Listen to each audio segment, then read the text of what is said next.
Hi everyone, this is Joe from Joe Pro Deco, and today I'm on site. I'm stripping some walls today. It's in an old Victorian building. It's an old terraced house, and as you can see, the walls are troublesome. The wallpaper isn't coming off as easy as what it could do. Now, I thought I'd take this opportunity just to go through a process which I've had to do today. So normally, as of today, or I should say, as I've done today, I've stripped off all the old wallpaper. There was probably about 3-4 layers of old wallpaper that was already loose. Some of it had been painted, and obviously you can see what's left underneath is the troublesome part. So what you can see is the lining, the backing from the previous wallpaper that was on top, and underneath that, where you can see the red colour, that is lining paper, which was originally done over the walls probably a long time ago, probably at least 40-50 years ago, and it's been painted. So the problem is, when the wallpaper's been painted, it seals the paint. So the normal process of using one of these, which I do on 90% of the jobs when I'm stripping, is use a garden sprayer. It soaks the wall. You do that a couple of times and then the paper just peels off. Normally, like I say, 90% of the time, that's how easy stripping wallpaper is. But when you come to jobs like this, the paper underneath has been sealed.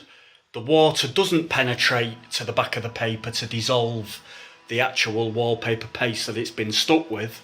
So you're left with an issue. So what I've done today is I've used two products that may come in handy. More so for the professional decorator. As you can see, if I go close up, I've perforated the walls. Now there's a couple of cheap tools you can get on the market which perforate walls, but they're hard work. They're really hard work. Now this little thing is a Fakir 220, TP220, and it's made by Festool. So it's very sturdy. If you look on the back of that, lethal. It's adjustable, so depending on how far you want to perforate, you can adjust this plate here with this little knob here. So what I want to just quickly show you, I'm not going to waste loads of time. What you do with this little beauty is you just basically, with a little bit of pressure, you do this to the walls. Now I've not got my GoPro today, so I'm one-handed here.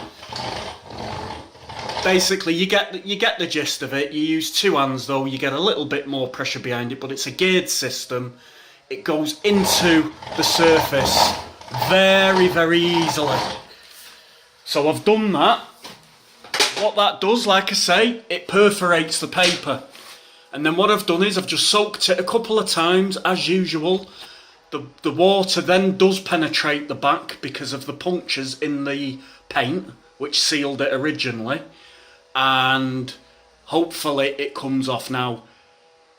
It still isn't quite as easy. So what I'm doing today is I'm using this then, which is another little handy tool I've got. This is an Olfa blade scraper. Now the difference between a normal scraper is it's not very sharp, and it does blunt over time as well. It gets plenty of use. Now with this Olfa scraper, it is a very dangerous tool, and it does have to have this guard on it when you're not using it. It's very dangerous because you've got a Stanley knife style blade on that. It is very sharp. It's a lethal weapon. So you've got to be very careful if you go out and buy one of these. Now, one of these will cost you between 23, 24 pound, and you can pay up to 30 odd pound if you get it in a retail store. It's got a soft grip handle, Olfa scraper blade. You can buy cheaper models, but I tend to go for the decent gear because they tend to be longer lasting. And you get more use out of them, obviously, because I'm using them a lot more than the DIYer now. If you're a DIYer, this video is very useful to you because there will be times you come across this when you're doing your own, and it's always the case. It's never as easy as you think it's going to be. Even if it was the usual style, just taking the top paper off and taking the backing off, people do complain to me, saying how hard it is and how easy that us professional decorators make it look. Don't forget, we've had a lot of experience doing this. We do know, the various ways of tackling jobs. So, I just want to show you this blade scraper at work. So, if I was struggling with this one, as you can see, doesn't quite get behind it. The walls are uneven. It does struggle a little bit, and it takes little bits off. With the blade scraper, it gets in behind, and it's very sharp, and it takes it off a lot easier, as you can see. Now, the blade is quite wide, and these walls are very uneven, so you'll see me struggling on some parts, because the blade is straight and the walls aren't, so it's going to miss bits. So you have to change the angle on the scraper. But this is where the blade scraper comes in handy, because it does make light work of cutting through these hard to scrape off papers. So I just wanted to show you that little demonstration. A couple of tools. The Fakir TP220, which is made by Festool. You get them for around £120. It is expensive, but it will last forever. I'll have that on the van. It'll last me as long as I'm in the game. So it's worth the money. And it gets me out of little sticky situations like this. It'll save me a good hour to 2 hours messing around without it today. The other option is a steamer. But obviously, I don't know whether you know this, but steamers, especially on vulnerable walls like these that aren't brilliant as it is, steamers do blow the plaster behind, and these walls, like I say, are old, they're vulnerable.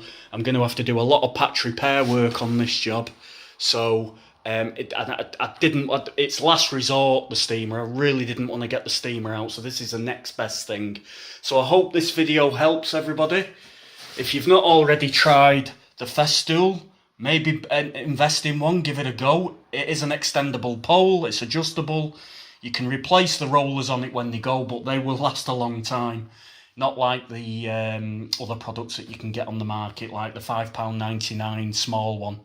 You don't have to put as much power behind it. It kind of does the work for you, because it's heavy and it's got some heaviness behind it, some weight behind it, and it's geared.